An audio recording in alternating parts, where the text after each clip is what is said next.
ملاقات محی‌الدین کبیری با هیئت‌های عضو سازمان امنیت و همکاری اروپا در وین.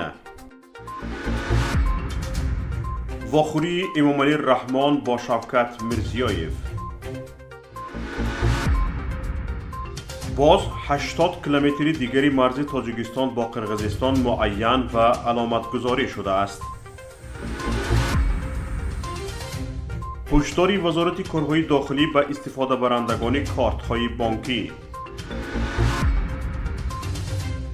منوچهر سفاروف فوتبالباز تاجیک بازیگری دسته لوکوموتیو تاشکند شد.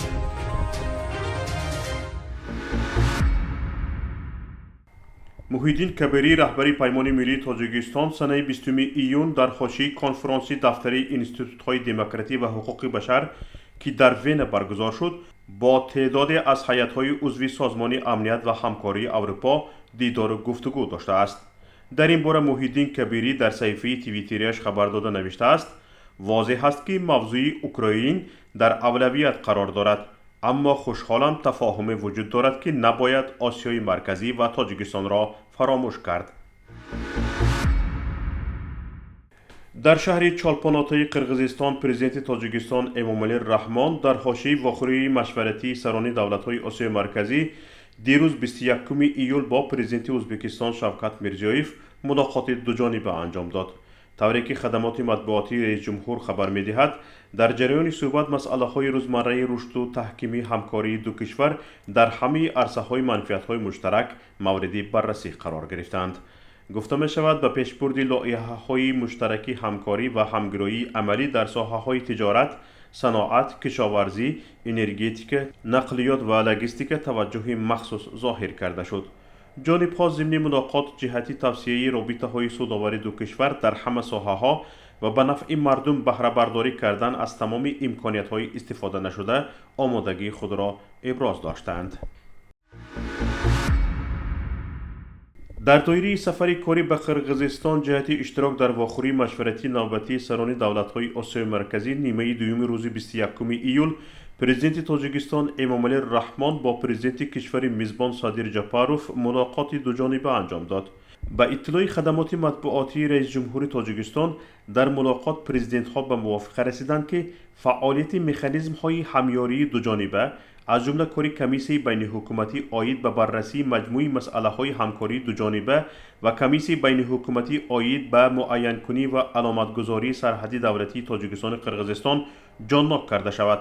سران دولت‌ها مهمیت استفاده هماهنگ شده ذخیره‌های آبی دریاهای فرامرزی در منطقه‌های نزد سرحدی و گسترش همکاری را در این سمت تاکید کردند. به موافقه رسیده شد که فعالیت گروهی کاری بین اداروی تاجیکستان قرقیزستان عاید به بررسی مسائل‌های دوجانبه مربوط به استفاده ذخیره‌های آب مجدداً فعال گردانیده شود.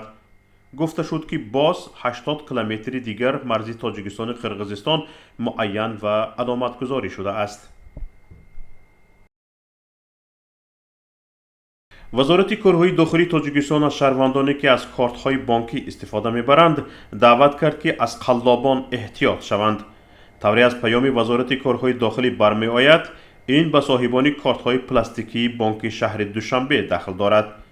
در خبری دفتری مطبوعاتی وزارت کارهای داخلی آمده است: به توجه شهروندان می‌رسانیم که وقت‌های آخر حادثه‌های قلابی وابسته به گرفتن پول نقد از کارت‌های بانکی دوشنبه سیتی بانک از جانب شخصان نامعلوم بیشتر به مشاهده می‌رسد. سبب خالی کردن پول از کارت از جانب افراد ناشناس طور در این پیام ذکر شده است استفاده نادرستی کارت‌های بانکی از جانب صاحبان آنها و دادن تفصیلات بانکی به شخصان بیگانه از جمله رمز پین کد بانکی میباشد. وزارت کارهای داخلی به صاحبان کارت هشدار داده است که به شخصان بیگانه رمزهای کارتی بانکی خود را نشان ندهند. حمایتگر تیم ملی تاجیکستان منوچهر سفاروف فعالیت خود را در باشگاه فوتبالی لوکوموتیو تاشکند در سوپرلیگ ازبکستان ادامه می‌دهد. منوچهر سفاروف از دسته پرسپولیس ایران که از ماه دکبر سال گذشته در هیئت آن بازی می‌کرد به لوکوموتیو تاشکند گذشت.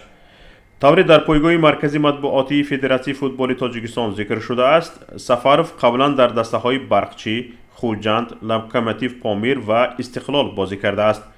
منوچهر سفاروف از سال 2019 در تیم ملی تاجیکستان بازی می کند. در این مدت او در حیات تیم ملی 18 بازی انجام داده است.